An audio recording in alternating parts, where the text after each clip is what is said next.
The sister's side, a non-Muslim sister. My name is Lakshmi. I'm a journalist. I have two questions. The first one is on family planning. I was told by another Muslim friend of mine that you don't encourage family planning. Now, I'm sure probably my grandmother's generation were more than happy to produce 10, 15 children. But given the state of affairs today, I mean, how is it possible to put a stop if you don't have family planning? Now, the second question is, Muslim men are allowed to marry 4 or 5 times, I think, and they don't require their wife's permission, the first wife's permission to marry, correct me if I'm wrong, to marry more number of times. So I actually don't see any logic in this because I believe it's one man, one woman. That's the institution of marriage. So please clarify. Thank you. Sister, there are 2 questions. Very good questions, but long answers. First question is family planning. That she said, the sister, in my grandmother's time, produce more children, good, but now the world is changing. Let's see whether grandmother is right or you are right. Now, in Islam, as far as family planning is concerned, family planning is a big word, but there's unanimous agreement that as far as permanent method is concerned, all the Islamic scholars, everyone agreed that it is haram. Tubectomy, vasectomy, it's prohibited.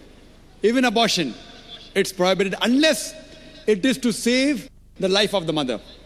In that case, you can do permanent method, you can do abortion. For example, the doctor tells you that the lady has heart problem, and if she conceives again, it may be danger to her life. Or if she has multiple cesarean section, 3, 4, 5, one more child will be detrimental to health, then any method is permitted.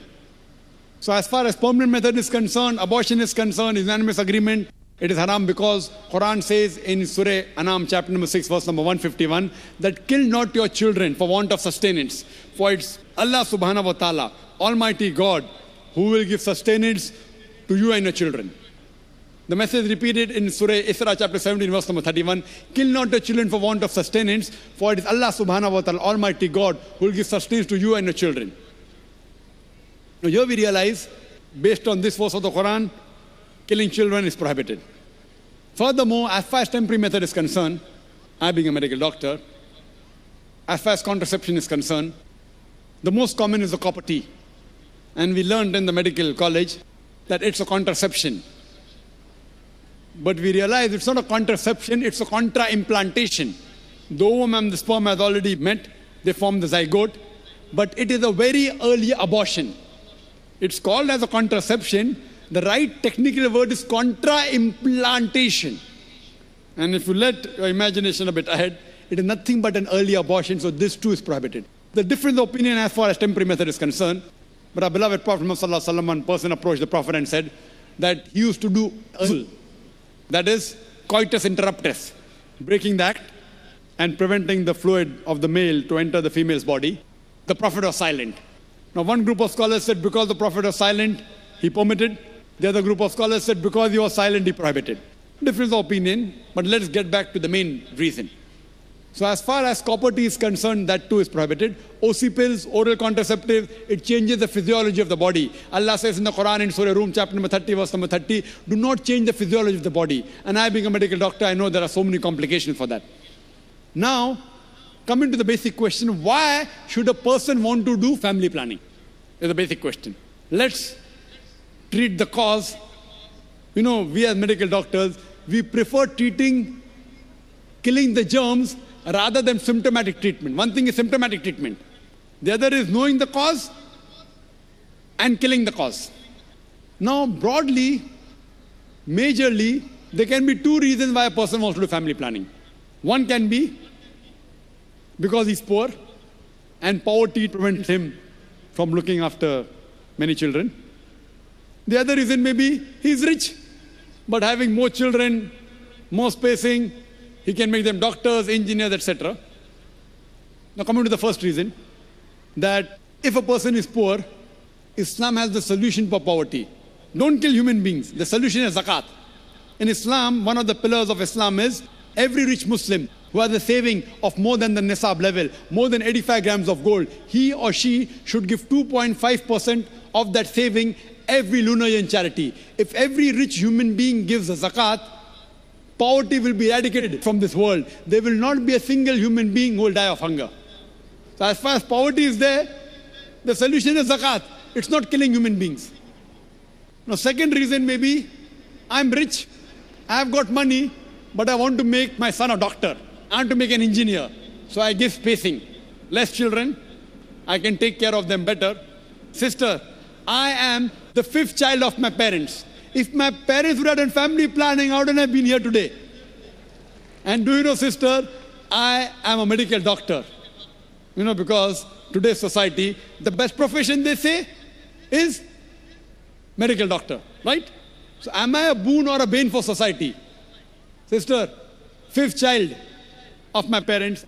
If my parents would have done family planning, I wouldn't have been here. But I gave up my profession of a doctor for a better profession that is spreading the truth. Allah says in the Quran, in Surah Fussilat, chapter 41, verse number 33, وَمَنْ أَحْسَنُ قَالًا مِمَّنْ دَعَا إِلَى اللَّهِ وَعَمِلَ صَالِحًا وَقَالَ إِنَّنِي مِنَ الْمُسْلِمِينَ. Who is better in speech than one who invites people to the Lord, to Almighty God, works righteousness and says, I am the one who submits my will to Almighty God. I chose to be a doctor because I thought it was the best profession. It is a good profession, I'm not against it. But I found a better profession. From a doctor of a body, I became a doctor of a soul. If I was a medical doctor, you wouldn't have found 10,000-15,000 people here, right? You didn't come to hear a doctor of the body, you came to hear a doctor of a soul. So when I found a better profession, I changed from a doctor of a body to a doctor of a soul. So am I a boon or a bane for society? So it's a fallacy. As far as spacing is concerned, Almighty God has given a natural spacing known as lactation amenorrhea, breastfeeding. The moment you breastfeed, automatically there is spacing. But today's modern women, they don't want to breastfeed because they will lose their figure. Almighty God has given lactation amenorrhea. So now, there is a fallacy what people think, that if you have less children, you can educate them better. If you analyze and check the history of the Nobel Prize winners, all of them were not the single child. Many were second child, third child, fourth child, fifth child. They were Nobel Prize winners. They were intelligent. So it is a misunderstanding. That's the reason the Quran in Surah Anam chapter 6 verse 151 and Surah Isra chapter 17 verse 31, it sounds similar. The first verse, Surah Anam chapter 6 verse 151 says, kill not your children for want of sustenance, for it is Allah subhanahu wa ta'ala Almighty God who will give sustenance to you and your child. This verse is referring to the poor people. That if they have one more child, even I will die and my children will die. The next verse of Surah Isra chapter 17 verse 31, the order is reversed. Kill not your children for want of sustenance, for it is Almighty God who will give sustenance to a child and you. Why is the order reversed? Second verse refers to the rich people. Don't worry, if he has more children, he will not die. He is worried about his children. So God says he will take care of your children as well as you. And now we realize, sister, that if you go to America, they encourage population. And the children wear a t-shirt, I am my father's tax saver. The more children you have, the less tax you pay. Same in Canada, same in Australia. In India, it's opposite. Hum do, hamare do. Ek ke baad abhi nahi, do ke baad kabhi nahi. It is a problem with Indian government. You know, China has the maximum population. India number 2. Do you know, sister, today, the 2 superpower in future, which countries are they? China and India. Why? Because of population. So grandmother is correct. The more population you have, the chances of the country to improve. China today is the country which is the maximum improving. And India is neck to neck fighting with China. So the difference of opinion, who will be superpower in the next 20 years? Some say India, some say China. Why? America is nowhere. Australia is nowhere.